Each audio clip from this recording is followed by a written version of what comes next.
thought Coach Williams had his team really ready to play. We played against, I think, maybe 4 straight teams who played more of a contained type defense. And the North Carolina typically plays an overplaying, really pressured type defensive system. And I thought that rattled us a little bit in the first half. I thought it was a little unsettling to our guys. We made some turnovers, some live ball turnovers. They gave them some easy opportunities to get out in transition. They were so aggressive. I thought that it just created some indecision on our guys' part, and I didn't think we handled it very well until the last few minutes of the first half, and we made some plays that at least go up by 1 point. Second half, I thought we did a much better job. We had a lot of guys make major contributions. I always use the term that we win games by committee, and I look down and see the effort that Raquan Evans came in. Obviously, M.J. Walker was a little slow with an ankle turn, the reason he didn't start. Vassell didn't have his typical offensive night, but I thought he rebounded well and had 4 or 5 blocks. Malik Osmond didn't play exceptionally well the first half, but came in and made contribution. So I think our team is finding ways, to stay relevant. The good thing about our team, as I see it, from my standpoint, is that we still have a lot of room for growth. We still got 6 new guys that you can tell that sometimes we sputter a little bit. If this team can continue to keep working and developing and adjusting to these types of moments as we move through the remainder of the year, hopefully we can have something to be proud of at the end of the season. I got to take my hat off to North Carolina. They gave us everything that we could ask for and then some for a team that seems to be regrouping and dealing with a lot of injuries. And we all go through these periods as coaches where it seems as though those I call basketball demons raise their ugly head and they turn an ankle here and they little meniscus over here and an injury over there, and that's just part of what you go through from time to time as coaches. And so even though Carolina is probably one of the most rich traditional programs in the history of college basketball, I'm very confident that they'll get back on the winning ways, and they almost did that tonight. Questions, please? How much of a lift did Patrick give you, especially around the basket on the defensive end? Well, he's a superior athlete, and he has the ability to go get rebounds in crowds. He has the ability he has such fast twitch muscles that he can spring up in an instant and get a nice uncontested shot. And even though he only was credited with 1 block, I thought he made a big difference in just getting his hand up and changing shots. And for a guy 6'8", we don't have those 7-foot rim protectors that we've had. Pat makes up for that. I thought Dominique gave us a little bit of that, but the combination of him and Raquan and Malik, I thought gave us a good, solid inside presence. And Pat is kind of growing up in front of our eyes. He was less hesitant. He was extremely aggressive. He was alert, and he played with a lot of confidence tonight, and that just shows the progress he's making. Coach, you guys were able to hold Cole Anthony to 5 for 22, shooting 16 points. Can you describe the defensive strategy that you guys did to contain him during the game? Well, you don't really contain a guy like that. He's just has only been back for a couple games, and he has an adjustment period that he has to go through. I'm sure our guys gave him all the defensive effort that they could, but I think it was a little bit of both. I think our guys did give him as much attention as possible.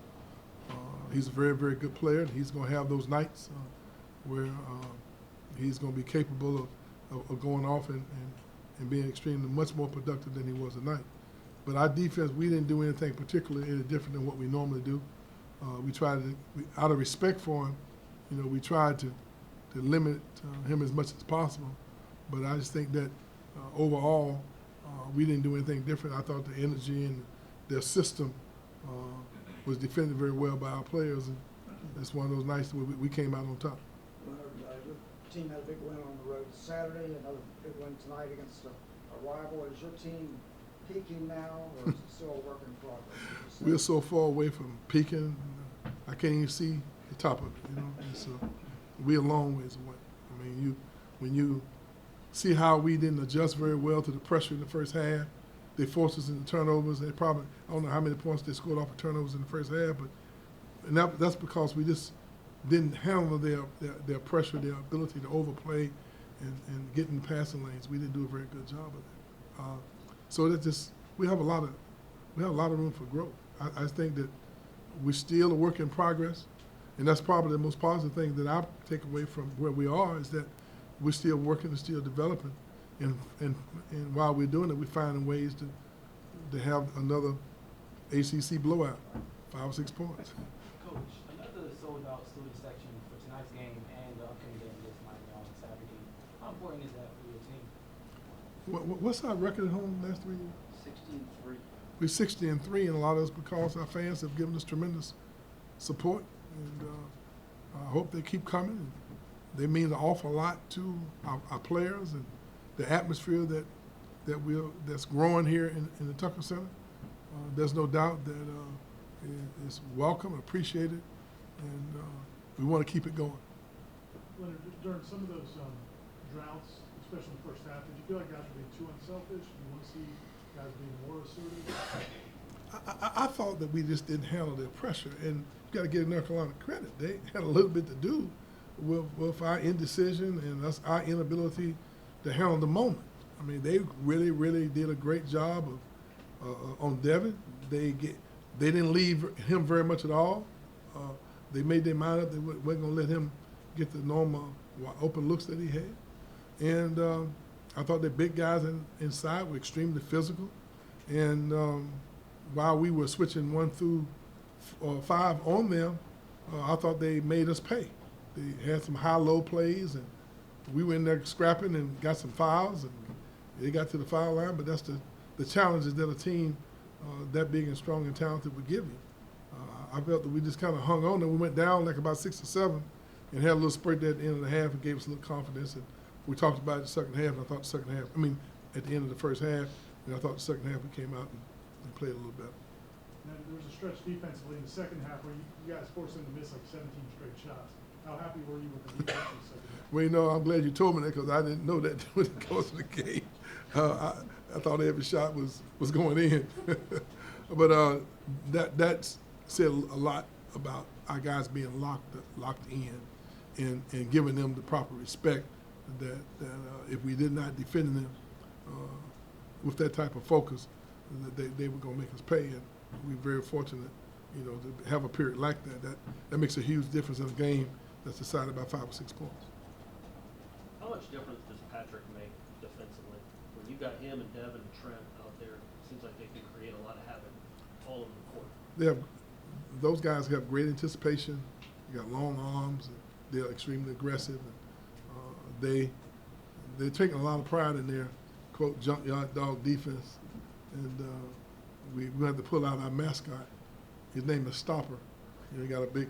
I'm gonna have to bring him back out, give you a couple T-shirts. But I think they're taking pride in understanding that we got to get better in all areas of a game. The impressive thing about this bunch, they play unselfish. They defend, and they play hard. They give tremendous effort, and they're connected. They cheer for one another. They realize that we have a unique opportunity, and we're in a place that not very many Florida State teams have been this time of year. And what we want to do is grow with the moment and understand that in order to maintain this level of consistency, we got to get better and better and better, because when you in this position, you get everybody's best shot. You got the bullseye on you. It's interesting to see how our guys are mentally and emotionally adjusted. Everybody else set? Thank you, Coach.